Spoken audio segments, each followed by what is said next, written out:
20 people on this morning. We're so excited to have you.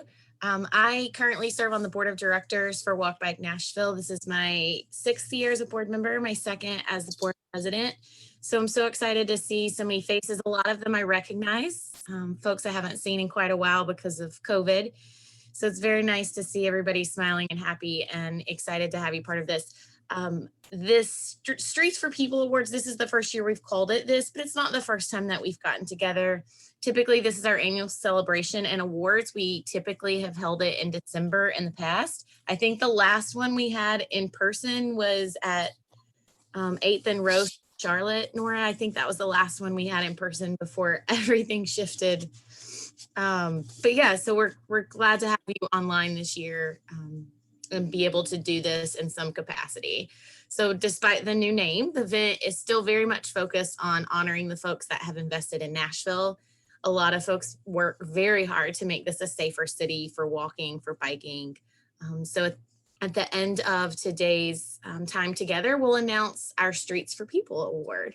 And we're very excited about those. We had a lot of people send in their votes and thoughts on that. So by attending today, you are helping to support the advocacy work that we at Bike Nashville do. Our motto, as most of you know, is to make a more walkable, bikeable, livable city.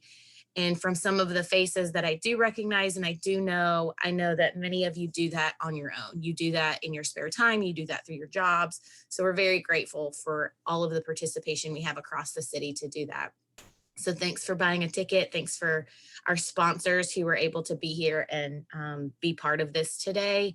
We obviously, as a nonprofit, could not do most of what we do without our generous sponsorships. So Amazon and LDA are our 2 presenting sponsors for this event, and we have dozens more that we're not going to list off, but especially thanks to those 2. We're going to both reflect on what happened last year, and we're also going to look ahead at what we've got planned this year. Because the numbers are shifting and because vaccines are becoming readily available, we're very hopeful to do a few more things differently this year, as I'm sure most of you probably are hopeful and optimistic for that too. We fully understand how difficult 2020 was, personally, professionally, across the board. Just a really challenging year. Bike Nashville was able to pivot our work. We were able to find ways to connect to people through Zoom. We had a lot of socially distanced events. If you participated in the Tour de Nash this year, we were still able to host that event. It was pushed back and it looked very, very different than years past.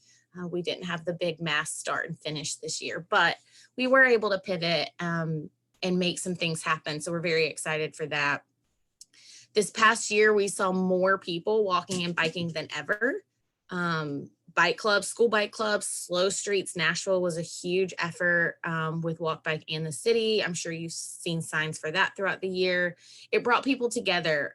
I know personally where I live, my street is not one we have sidewalks, but it's not heavily trafficked. It's kind of butts up to the edge of a neighborhood on one side and some industrial space on the other. So it's just not a heavily traveled area. And this past year, especially working from home, and my desk faces out the front of my house, I got to know a lot of my neighbors because they started walking. A lot of strollers, a lot of dogs on leashes, folks jogging and walking on sidewalks. And I just made it a point when the weather was nice to sit outside or to work outside. So for me, that was a positive for the year, is that I was able to meet a lot of new neighbors. A neighbor around the corner had a baby and we got to celebrate that distance this year, all because they started walking around the block. So it was a big year for that. Our advocacy as a part of that was more important than ever. 2020, unfortunately, was the most deadly year ever for pedestrians in Nashville. So that just reminds us that we still have a lot of work that we need to do. We know that, we're not stopping, and you being here is part of that. So we're really grateful for those who are invested in making sure it is a safe city, making sure Vision Zero becomes a tangible thing that we can see and celebrate. We spent a lot of last year taking an internal look at the organization. We spent, as a board, we spent a fair amount of time working on an anti-racism plan to battle injustice, especially in the transportation system. That facet of Nashville, once we dug in, was just rifled with things that we feel like need to be changed and addressed as a city. So we spent a lot of time working on that. And we'll share a recap video toward the end that shows some of the work that we did last year in the midst of all of the chaos and the shuffling and the adjusting. I think we all, if we didn't know how to be flexible before last year, we certainly learned how to be flexible after last year. So again, I will pass this over to Jess. I think she's going to show us a video to get us kicked off. But again, just wanted to say welcome and thank you so much for being here. And I am always available if you have questions, and as is Nora, our executive director. So thank you, and we look forward to the next hour with you.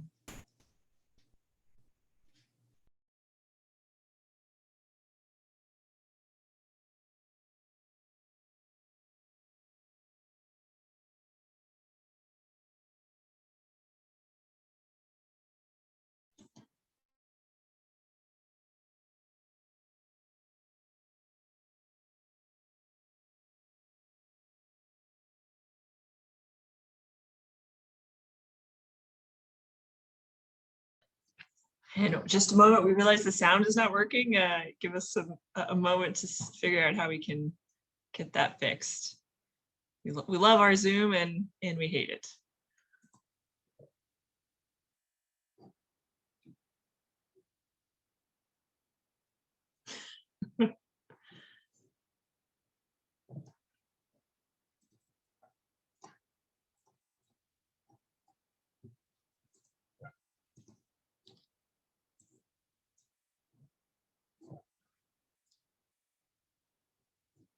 Let me see if I can play it from my computer here. One moment.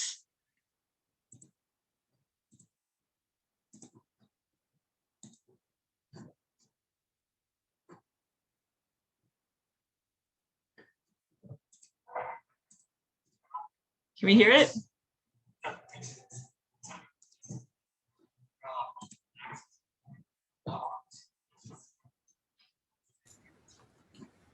Nora, when you share it, you just need to click on the very bottom, share the sound as well.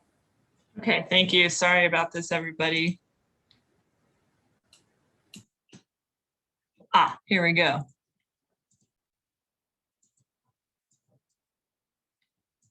A lot of people usually face transportation issues in terms of just like overall access and like walking to a bus stop or just being able to get somewhere safely.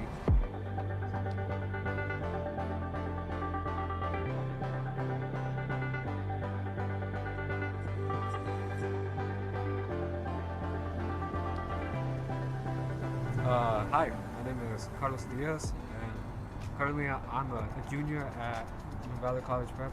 We've been going around my neighborhood, which is in the Glenview area, and we've been interacting with people in our community over how we can improve their method of transportation. My name is Brenda Pettis, and I'm the Community Engagement Coordinator at Bike Nashville. I've been coordinating rides across the city, right now focusing on South Nashville along the Murfreesboro Road corridor. Having a bike is way more accessible than getting a car, so if you know how to ride a bike and maneuver it and know how to use public transit, your whole world can open up. When youth know how to ride bikes, they'll be able to access resources in a much better way. The Youth Squad, they're my neighbors. We live just a few doors down, and we have a great community up in North Nashville. My name is Ashley Espinoza, and I am 13 years old. My name is Aileen, and I'm 11 years old. My name is Josira, and I'm 12 years old.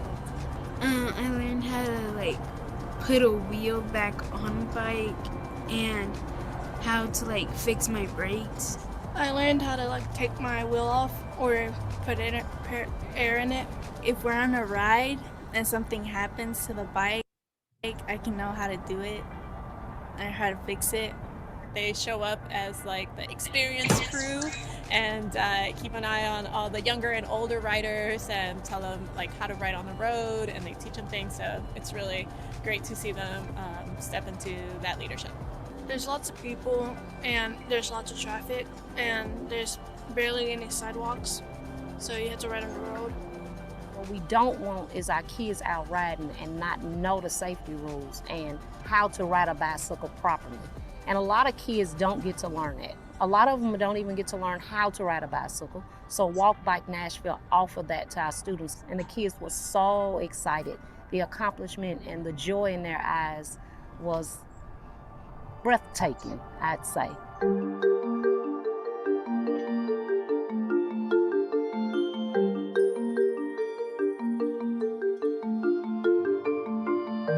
I think during the pandemic, Walk Bike Nashville did a really great job of kind of flexing and being able to respond to people's needs in that moment. Just finding new ways to kind of connect through walking and biking that maybe we hadn't thought of before. The pandemic has encouraged a lot of people to just get outside more frequently, and that's been really good to see. That also means more people are in situations that might be risky. 2020 really highlighted that a lot of people want to walk and bike for fun, for transportation, to get to work, and some people can do so easily and safely, and a lot of other people don't have access to that option. Sometimes we have a tendency to lean into trying to recruit people to use public transit, or to think that we are creating a culture of walking, while we actually live in a city where lots of people walk and bike in order to just cover the essentials of their life. Transportation equity has always been a key tenet of what Walk Bike Nashville is trying to accomplish. But I think the anti-racism plan is a first step at giving it a name. 2020 has taught us that we are one community, and transportation is universal and it touches everything. We know that marginalized communities are often left out of the conversation in Nashville. What Walk Bike Nashville is doing is really just bringing representation to have communities, all communities and neighborhoods, more walkable and more bikeable and safe.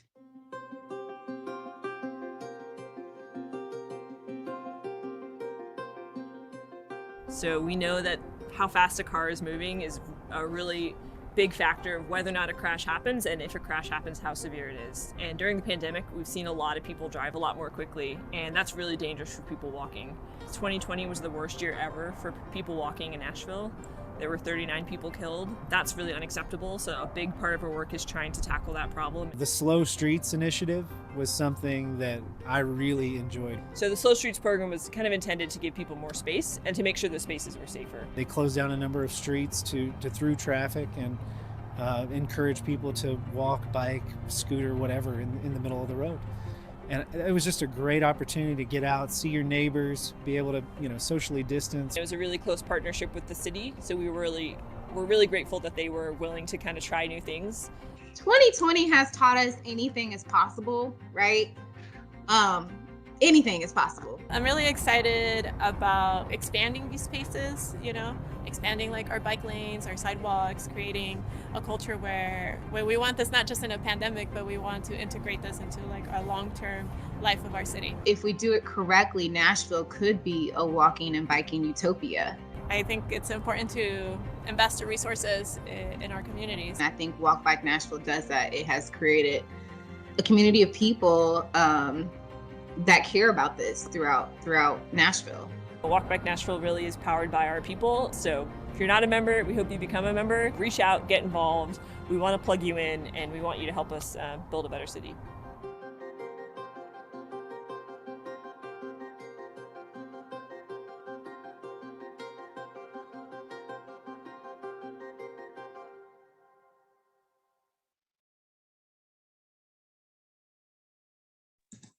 All right, thanks everybody, and apologies for the technical difficulties. We'll send the video out afterwards, but I guess that's just how things go this year. And I'm sure many of us can relate to these issues, but anyways, we'll keep running along. So really excited for the next phase.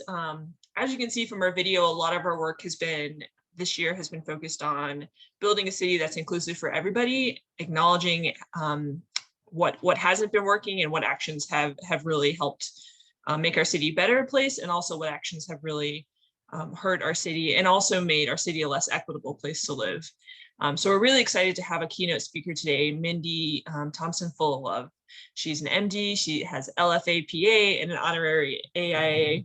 And she's a social psychiatrist and professor of urban policy and health at the New School.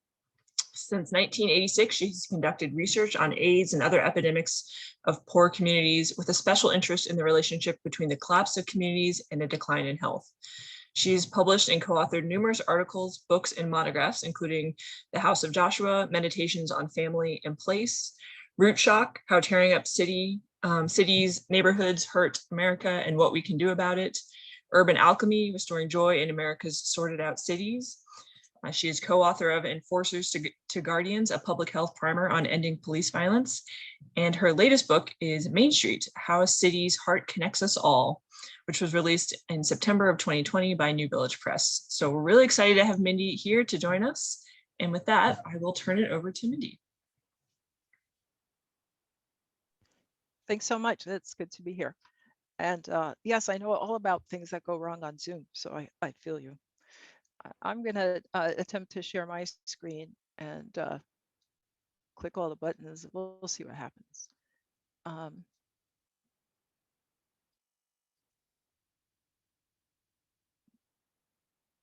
Except I'm too clever for myself. There we go.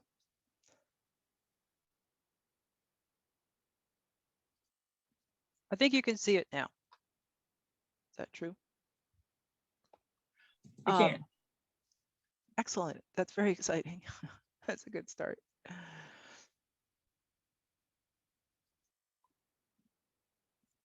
So I was thinking about this problem of walk bike and a city and systemic racism. If there's anything that happened in 2020, it was what people have been talking about as it being an apocalyptic year.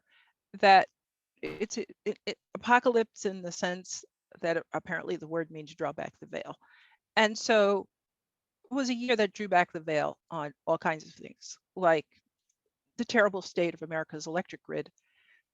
And the racism, the systemic racism, and how it affects every part of our lives. So this is a year to say, okay, we have some work to do. We actually have work to do in many dimensions. But one of the things that affects every single dimension is this systemic racism. And one of the ways in which people have been talking about it in this year is through redlining maps. And so this is a redlining map of Nashville that's on the site about mapping inequalities. But it was thinking, these flat maps, one of the things that they do when you're talking about walking and biking is they're flat. And they don't show how these things are really both gradients and fractures. The whole theory of redlining is that you invest money in the areas where you're putting up new buildings for white people. And you don't put money into the red areas where you're going to put the poor people and where there's old housing. Now, many would say, I would say that a logic would say you actually should invest in the areas where the housing is old and the people are poor because they need the most support. The rich people can take care of themselves. But that's not the logic that our cities run on. And while people say, oh, we don't have redlining maps anymore, this paradigm is absolutely what powers our city. So if you look around Nashville, money is going into wherever the people you call white live and wherever you're putting up new buildings, that's where the money is going. And the other places aren't getting any money. I haven't been to Nashville recently, but I'll bet my bottom dollar that you're just like every other American city that I have been to recently. So I thought, what if, especially for walking and biking, where issues of topography are really important. If I have to walk, I live in a hilly neighborhood. If I have to walk up a hill, that's different from if I'm walking on a flat surface. So what if we could think about these same colors? This is, in most cases, green, blue, yellow, red. Green is for the white people, and it's where the wealthy people live. So these bars are, in my imagination, the percent of the wealth. So let's say 50% of the wealth is over here in the white neighborhoods and 25% in the blue neighborhoods, which are one step down. And then not much is in the yellow and very little wealth in the red. That these are not only how much wealth, but they are geographic heights. Now, you could even make geographic heights on a flat surface by doing things like putting in a highway so that people can't go from one side to the other, or putting in a boulevard where cars move really fast. You can break the landscape. This map shows a lot of continuity, but a lot of what has happened in American cities since the late 30s is breaks between the sections so that the red areas are thoroughly disconnected. They're marginalized, like literally geographically marginalized. And so these walkers and bikers have to go over these obstacles, many kinds of obstacles. They're not just taking a walk. So I really wanted to focus on that and talk about an experience that I've had over the past 16 years working on this problem of how do you start with the redlining map and get to something different. And I love this map, which is on that Mapping Inequalities website, which looked at sort of the size of each circle represents the area in that city for each color, graded for each color. One of the things about the term redlining is that it suggests that what you're looking at is the area that's red. But as a psychiatrist, I want to challenge that and say that that is a deliberate misnomer to make you look at the red and not to see the harm that's being done to the whole city when you stratify in this way. The theory of redlining is that you put money into the green areas, but if you look at this, so these are all the cities that are mapped in the redlining process. They're all red and yellow. There's very little green. What's going to happen after the 1930s is that the money isn't going to go into the cities at all. It's going to go into the suburbs. So the whole city is getting trashed by this redlining process, and the name redlining hides that fact. So sometimes we need to step back and see how systemic racism hurts everybody. It's the hardest thing because it's much easier to say, oh, I'm so sorry for that person over there who got hurt, but I'm fill in the blank, and therefore I wasn't hurt by it. But that is not how systems that divide and conquer work. They hurt everybody. In social psychiatry, my discipline, one of the theses that we work from is that a poor person, mind my words, a poor person in a strong community has better health than a rich person in a weak community. So all of America is weak because of these kinds of divisions. So imagine what that means for the wealthy people. They're nowhere near as healthy or having as good a life as they could have if we fix this up. So this is now on the table. This is the revised map of Nashville showing the redlining. So the aerial photo that's on the right in this slide used to hang in my offices on West 166th Street. It now hangs in my office at my house. And so it was there, it was in the hallway. I would stop and look at it all the time. And one of the things that really struck me about this photo is that this is a street, 155th Street, that was a stark divider. It was one of these real breaks in the topography. But when you look at the aerial photo, you can barely know it's there, and you wouldn't say, oh, wow, this is really different from that. You would have no way of knowing that. It's an imaginary thing that's in our heads. This is the redlining map, and this is the same 155th Street. Well, the other thing I noticed was that there was a park here, and there was a park, so a park above 155th Street and a park below 155th Street. They have different names and they're thought of as different parks, but they actually touch. And then we sort of realized that actually there were a series of cliffside parks that had all been, let go downhill with disinvestment and planned shrinkage in New York City. And they were a mess. And they were there were parks left over, not terribly, I don't know, they're sort of strange cliffside parks. What do you do with a cliffside park? Serving these minority neighborhoods that had been redlined in the 30s. Well, one of the things we thought is, a cliffside park is good for a walk because you go up and down. So could we make a trail that would connect the parks? And we eventually found that starting at Central Park, there was Morningside Park, St. Nicholas Park, Jackie Robinson Park, Highbridge Park, and then these hooked over to this. It's not Inwood Hill Park, it's Fort Tryon, and Inwood Hill Park is up there. But these are all these cliffside parks going through minority neighborhoods. So we decided to make this trail to connect Central Park to the cloisters. And you can see, I think, if you use your imagination, that this has the shape of the giraffe. And so the path got the name Giraffe Path. But we started by walking and going into these parks. And this is what Highbridge Park looked like at that time. And these are people, Aurelis, Lourdes, Leslie, and Leslie's son Anthony leaders of the project from the beginning who helped us, you know, the team that put this together. We just walked. This is in the middle of Manhattan, but in this space, you just don't know you're in the middle of Manhattan. And it was just breathtaking to be there. So I loved going there. And there were these things like this broken stair that were both tragic and kind of magical. I had the feeling that this was Narnia. That's how I thought about it. Anyway, we wanted these parks, which had become marginalized and dangerous, to become real assets for the neighborhoods and a place where people could walk. So we started our climb project, and we had found this clip art giraffe who was hiking. Imagine that, right? It was just clip art in Microsoft Word. And so he became our icon and got dressed up differently for the winter, or we're making a big giraffe sculpture. So this evolved over the years for different parts of the project. And these are the big giraffes that we were making one year.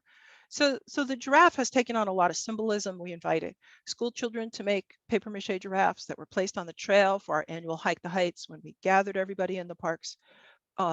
This is my special. If you remember when the kids get to Narnia, there's a broken lamppost.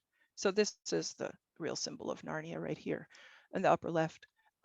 Joseph Sanchez was very important organizer who was working on a project called to reopen the High Bridge. So he was a very important leader. We brought a lot of people into the parks for all kinds of things, like just to take a tour or to clean or whatever. And we made these photo banners that we took everywhere. This is an exhibition in Paris that we took our photo banners to, but we took them all over the community. We took them everywhere. And our idea was to say to people that how beautiful it was. We called that part of the project Climb Double Take. We wanted people to look at the picture of it and say that's in there, and do a double take and then want to go there. So these are the stairs rebuilt.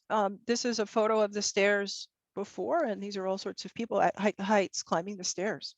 And we made this banner and everybody signed it to give to the Parks Commissioner to thank Parks for this investment. If you look up at the top of the stairs and you look closely at your screen, you can see a giraffe at the top of the stairs. That's one of our paper mache giraffes, which are all over the park on Hike the Heights Day. So this is before and this is after. This is a connector, right? So this park is hilly. This is a lower level. You can't get from here to here in 2005. But in 2011, you can. My computer likes to do that, likes to flash. So this is a part of this advocacy that Joseph Sanchez was leading and that we were part of, was to reopen a bridge, which was an original aqueduct, so part of the clean water system of New York City, that had been closed in the 70s, and to get the bridge fixed and refurbished and open as a connector between Manhattan and the Bronx. So that too happened. And this is Lourdes Rodriguez and Joseph Sanchez hugging in the middle of the bridge when it reopened. It's such a joyous thing. And next time you're in Manhattan, go up to see this high bridge and take a walk across it. It's extraordinarily beautiful and represents the efforts of community to fix the connectors. There are lots of other connectors on this path that have needed to be fixed and that have been fixed because of this advocacy, which brought about $150 million to these neglected parks. So it really made a difference so that people can pass from Central Park to the cloisters through this trail. It's not an official trail, but it's been written up by the New York Times as one of the places where you can escape the sense of being in the city. So we like to thank everybody, and so we made this banner, thanks for restoring the High Bridge. And in the corner, some of the workers wrote back to us, or you can see here in the middle, "You are welcome." That was a great conversation with the people who fixed the bridge. So as I said, the Times did an article about 5 places in the city, one in each borough, where you could escape the sense of the city. And our trail was one of them. And I'm going to show you this. This is their PowerPoint on their website.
So just to close, the restoring these parks and bringing them back into the system of the neighborhoods, putting in functioning stairs, creating the sense that you can cross impassable barriers that were only in our minds. These are all fruits of this work. And this is really a product of community advocacy. This project ran on almost no money at all. And love and the love of the neighborhood, the love of the parks, making it safer, more fun, bringing the real joy of the city back to the city. So I heartily believe that if people get out and walk their city and they walk across the barriers, walk across the things that say don't go cross into those green zones or red zones or yellow zones or blue zones, wherever you're not supposed to be, go there and talk to the people there and figure out how to make your city one city. Systemic racism is a killer. It kills everybody. It's not selective. Might kill the people at the top a little slower than the people at the bottom, but it's a dreadful thing for our society. And we cannot survive the crises that are coming as a divided nation. We must unite and be strong, and we must actually unite the actual topography of our cities. Thank you.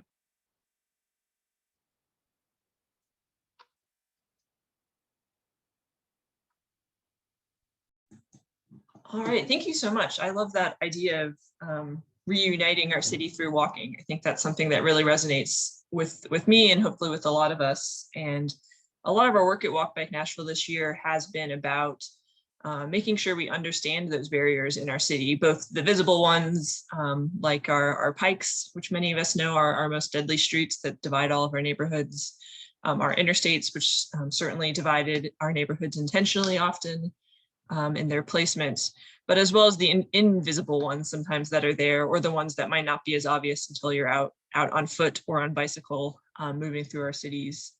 And I think this year we've also been thinking a lot about how walking and biking is a lot more about just having a bike path or having a sidewalk. And so how can we make sure our work is connected to all of these other disciplines, whether it's health, whether it's history, and zoning and all of the other different kind of nuances there, because if it's just a bike lane on its own with nothing else connected to it, it's not bringing together communities, and it's probably not really helping restore our city. So thank you so much for joining us. And so next we also want to thank, let me see, make sure I get this. We want to thank some of the other people in Nashville who have been helping us bridge those divides and bring our city together. Our work really isn't possible without a lot of other people. So we have our annual awards. So I'm really excited now to take a few moments to recognize a number of people and organizations that are really helping us make Nashville a more walkable, bikeable, and livable city. So with that, I'm going to invite Jess Renee from our staff, our events coordinator, to kick us off with our first couple of awards.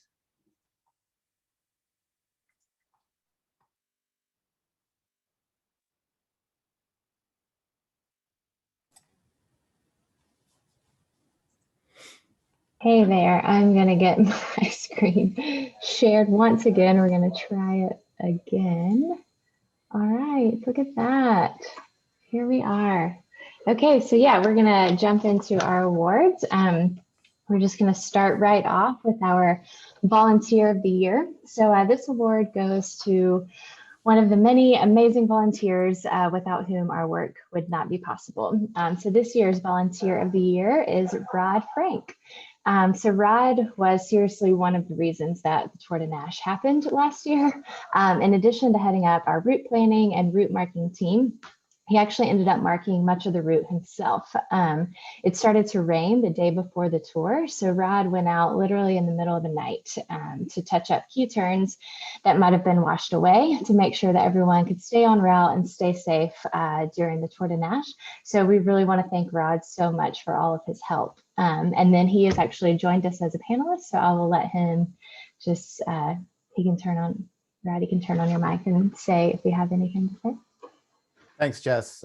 It's an honor to receive this award from an organization from which I have such high regard. honestly, my reward was working with you and Nora and the team of volunteers that you assembled for the route marking committee. Now, that sounds like something one's supposed to say in situations like this, but really Jess and Nora made it a fulfilling collaboration for me, all to improve the experience and safety of riders on that rainy day. Hey, I want to thank the marking team leaders that work with me, Maureen, Will, Jason, Amy, Neil, and Daniel and their teams. And special thanks to my friend, Mary Pat Tigg, who originally got me involved here. I'm ready to do it again this year. I'm looking forward to marking again with the crew at Walk Bike. Thanks again. See you soon. Perfect. Thanks, Rod. Yes, and he will again be marking this year, so you'll have him to thank as you're riding tour and have those wonderful directions along the way. So our next award is the Advocate of the Year Award. So this award is given to a person or group that has done the most to promote walking or bicycling in the past year. Our three nominees are the Next Thursday Bike Rides. So these next Thursday, the group formed to lead community bike rides on the third Thursday of every month. They use their platform to amplify groups doing get out the vote efforts and to raise money for the Safe Haven Family Shelter. They also have some great how-to videos online, so you should definitely check out their social media to see those. Our second nominee is Cedric Duncan. Cedric is the lead organizer for Bike for Equality. And it's a group that organizes bike rides and bike events to promote racial equality and to make all voices heard. In 2020, he helped organize numerous rides, including the rides to the Black Lives Matter protest, as well as a Get Out the Vote ride called Ride to the Vote. Our third nominee is Tina Fox of Black Girls Do Bike. So over the last year, Tina has established a Nashville chapter of Black Girls Do Bike, a group that organizes rides and has fostered a community of women of color who share a passion for cycling.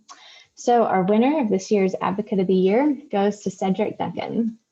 And Cedric, I believe, is working and could not join us today, but actually we have recorded an interview with him.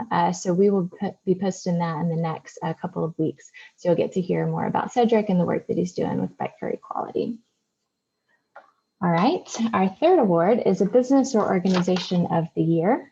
So this award goes to the business or organization that has done the most to support walking and bicycling over the past year. Oh, Cedric is online. Are you there, Cedric? Can you guys see me or hear me? Yay, hi. Yeah, I was able to, sorry if I'm like, face mask and everything, but no, thank you guys for selecting me for the award. I'm honored and just have so many people to thank, and it was incredible. It was great being able to see the community come out and ride and everything. I would love to thank like Oasis Bike for donating bikes to some of our rides, and Halcyon Bike for supporting a lot of our rides, Tony for helping us on the Black Lives Matter ride, and just like everyone who just like pitched in and shared our events and everything like that. But I really appreciate you guys. Walk Bike Nashville has been super supportive, Brenda over there, and so amazing. But really thank you guys from the bottom of my heart. Honored. Sorry I have a mask back.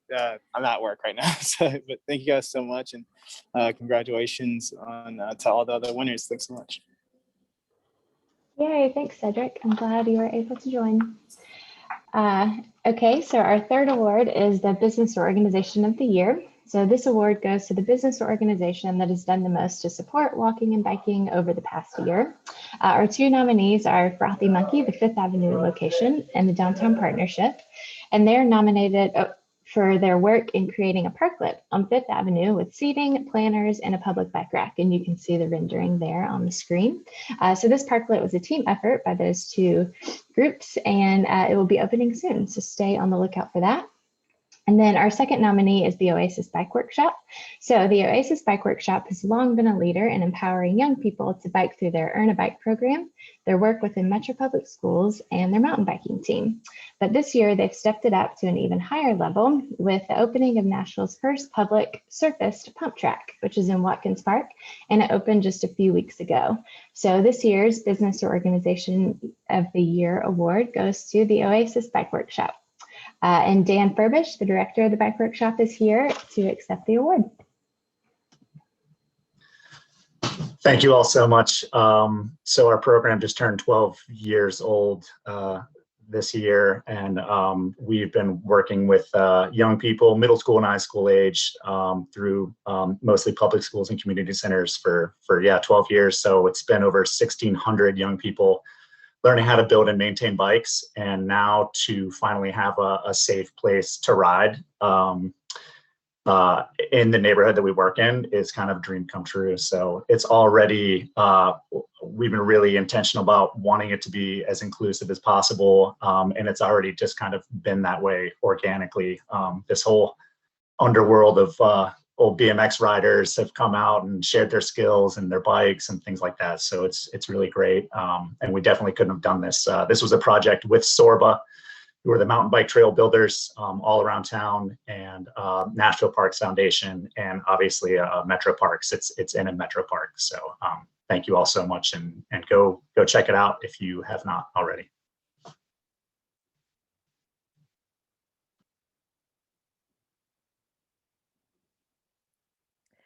Hello, everyone. My name is Brenda Bettis. I am the Community Engagement Coordinator at Walk Bike Nashville, and I get to present the Instructor of the Year. Our educational programs are led and supported by a team of stellar volunteers, and 2020 was a challenging year for so many reasons, and at the same time, it opened up a place where we have a really wonderful instructor that joined us and stepped up in was a tumultuous situation as we figured out how to ride safely and lead people out in the middle of the pandemic. So this year, Instructor of the Year award goes to Carlos Diaz Garcia, who you saw a little bit in the video. Carlos is a junior at Valor Prep High School and has been leading our Glenview rides in South Nashville. I met Carlos through his sister, Catherine Diaz.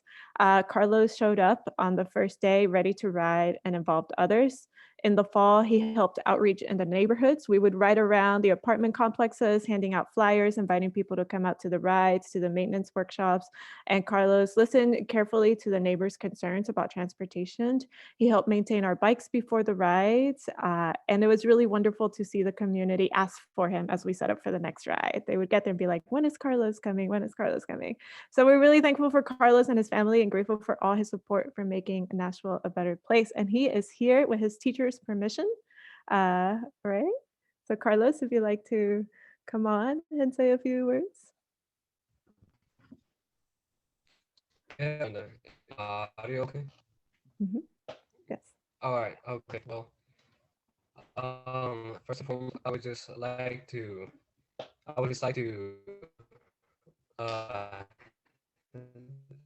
thank Brenda for showing me and being under her tutelage and learning about Walk Bike Nashville, what Walk Bike Nashville is. And I think based off of the things that we've managed to accomplish just solely from us is so beneficial to the people in my area, in my neighborhood, specifically the youth and the children, as they're the ones that seen the most usage and fun overall. So I say that I would just like to continue working with Brenda and continue just making it a more prominent cultural thing for the people and youth in my area so that they may go around easier and all the people that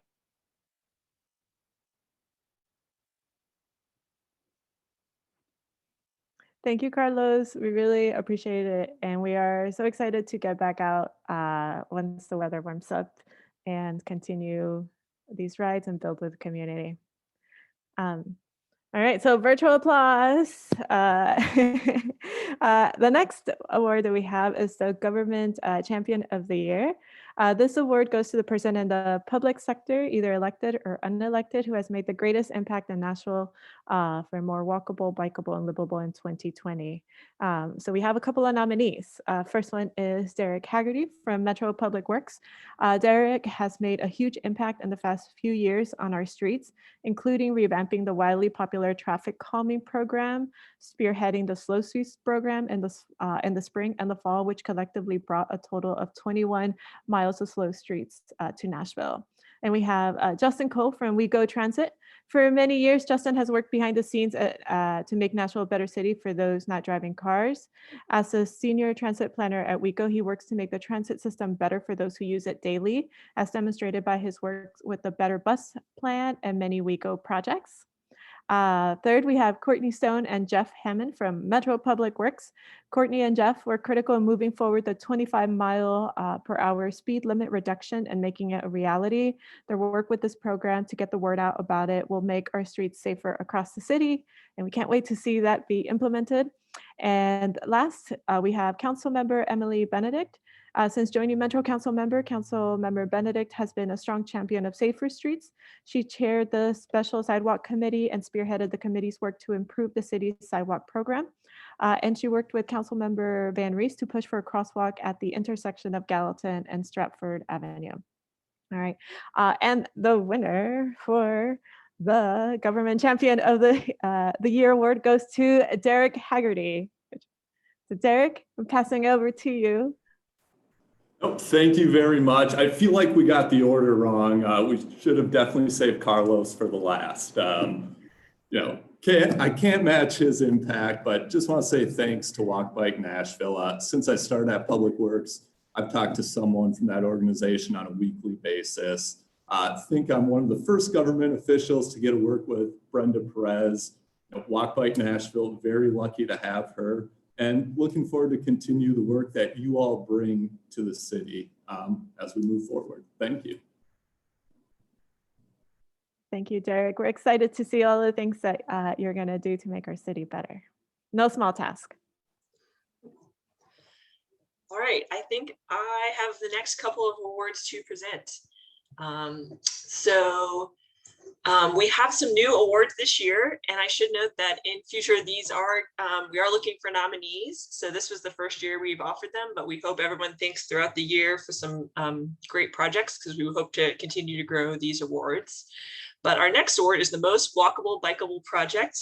And this is basically that we have two categories, and this one is the one that's not in the downtown core.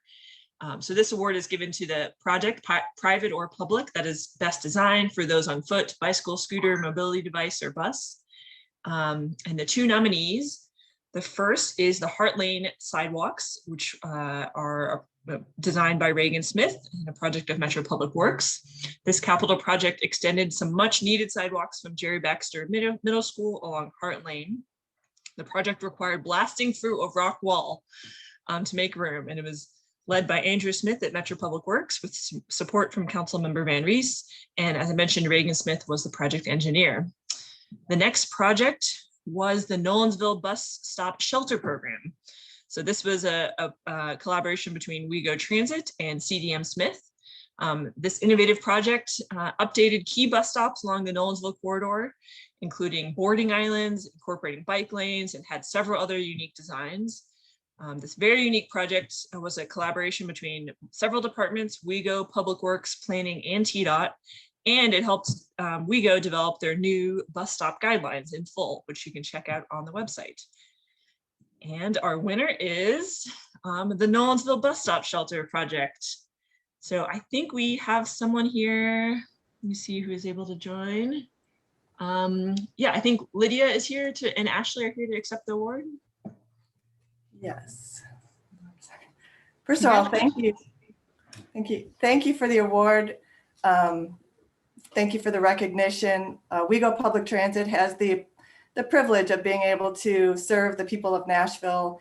And this project in particular helped to serve transit riders, bicyclists, pedestrians, the motoring public, and of course our buses, in improving the amenities on the Nolansville corridor. So we thank you for the recognition and appreciate working together with Walk Bike Nashville in receiving this award. Awesome, thank you. And I hope everyone gets to go check them out on Nolansville because they're unique in the city. So next up, our award is the most walkable, bikeable project within the urban core. And there are 4 nominees here. First, we have the Arthur Avenue Cycle Track, which was KCI Technologies and Metro Public Works.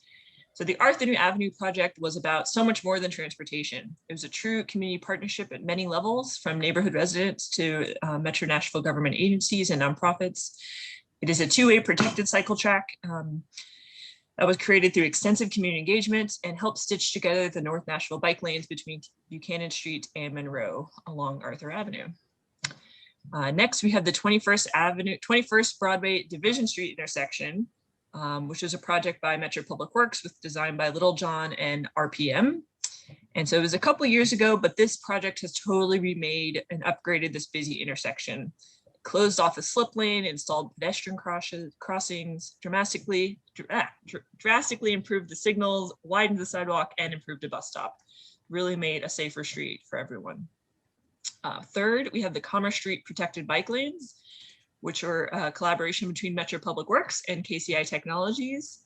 And this long-awaited bike lane on Commerce Street is in downtown Nashville. It was finally installed in the winter of 2019-2020. It became one of the first protected bike lanes in downtown Nashville and is a wide two-way cycle track, replacing a lane of travel to provide bike and scooter riders a safe connection north-south through downtown. And then last is Division Street protected bike lanes, which is a collaboration between Metro Public Works and KCI Technologies. This one was installed in 2019, and it was in fact a road diet on Division Street. It added a protected bike lane between the Division Street extension to the Music Row roundabout, and is a key connection between a bridge with separated bike lanes and the very popular bike route on Music Row. So our winner here was the Arthur Avenue Cycle Track. And here to accept this award, although I think he was involved in just about all of them, was Jason Ratton from Public Works. Yes, I was. Thank you very much. I definitely want to put a shout out to the mayor's office and the council member for the support, as well as Peter Bird and Simone Boyd with the communication with the planning in the community. And then a shout out to KCI, Josh Green and Jonathan Cleggan for their conceptual work to make it a reality as far as from construction set plans. And personally, I like this whole project was definitely an eye-opener for me for the amount of involvement with the community. And so to me, this award should really go out to the community for them showing up, voicing their opinion and their goals that they'd like to see for the area, as well as like to shout out to Walk Bike Nashville for their continuing effort. So thank you very much. Awesome, thanks, Jason. All right, so our last award is called the Kibby Clayton Award. And for those who don't know Kibby, she was one of Walk Bike Nashville's founders. And we present this award each year. It's essentially a lifetime achievement award. It's awarded each year to the individual who has had the biggest impact on Walk Bike Nashville and the work to make the streets of Nashville safer and welcoming to everyone. So this year we have 3 nominees, some of whom you'll recognize. First is Tom Grooms. Tom Grooms has been on Walk Bike Nashville's board for nearly all of its 20 years of existence and has really been essential to our work through most of our organization's history. Not only was he a founding board member, but he has continued to support Walk Bike Nashville every year since. He's one of our most reliable volunteers, and you will have seen him certainly if you've ever been to a bike rodeo or the Tour de Nash, and he's really willing to help out whenever and wherever he's needed. He's closely followed national trends and is passionate about the work to advance walking and bicycling in Nashville. We would not be where we are today without Tom's support, time, and passion. Next, we have Cedric Duncan, who we got to meet earlier, but was nominated in both categories. And Cedric is the lead organizer of Bike for Equality, a group that promotes bike rides and racial equity and works to make all voices heard. And so as we learned earlier, in last year, he helped organize a very large, I think there were over 150 people, ride to the Black Lives Matter protest and the Ride to Vote. And then last is Bob Murphy and his team at KCI. Bob's commitment to Walkable and Bikeable Nashville is a lifetime achievement that has resulted in countless conversations, projects, policies, and bike lanes that have shaped our city's current 45 miles of greenways and 140 miles of bikeways. And as you saw from the last slide, we certainly have Bob and his team to thank for many of our best bike lanes in Nashville. And so I'm really excited to announce that our winner of the 2021 Kibby Clayton Award is Tom Grooms, our longtime board member, who I believe is here to join us today. Tom, are you with us? Okay, you're on, you're live.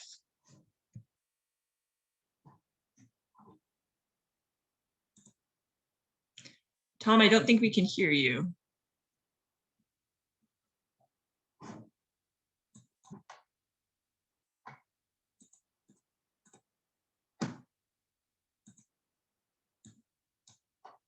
Just hold with us here a moment. Try to get Tom on.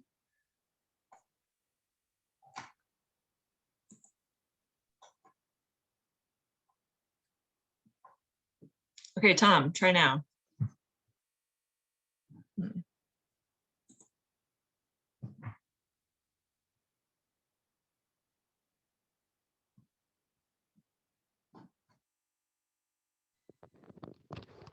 How about now? Yes, now we can hear you. I'm so technologically challenged, it's amazing. Anyway, this is most appreciated award. I think this is one of our greatest programs, or one of our greatest programs that I work in quite a bit.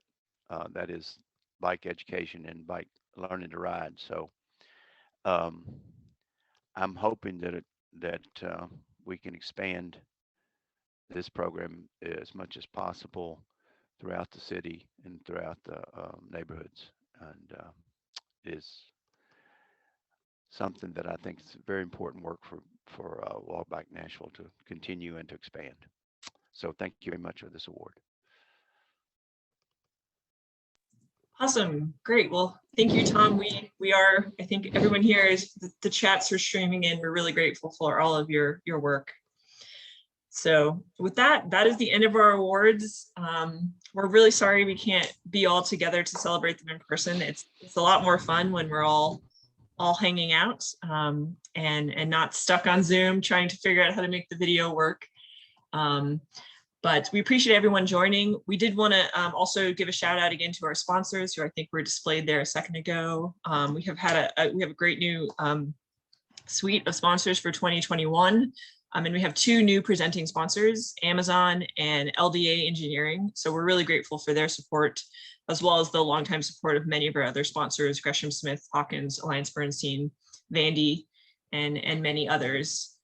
We are wrapping up here. We have a couple of upcoming events we want to make sure that people know about, and we hope to have you join us on the third, make sure I get this right, third Wednesday of every month is our advocacy corners. So we talk about advocacy, give some updates, and have our volunteer projects discussion. So we hope you can join us there. We are also, we have a book club currently where we're reading books related to transportation and systemic racism. And we've actually decided we're going to read Mindy's book next, Root Shock and How Tearing Up the City Hurts America and What We Can Do About It. So I'm really excited to read that and would love to have you read along with us.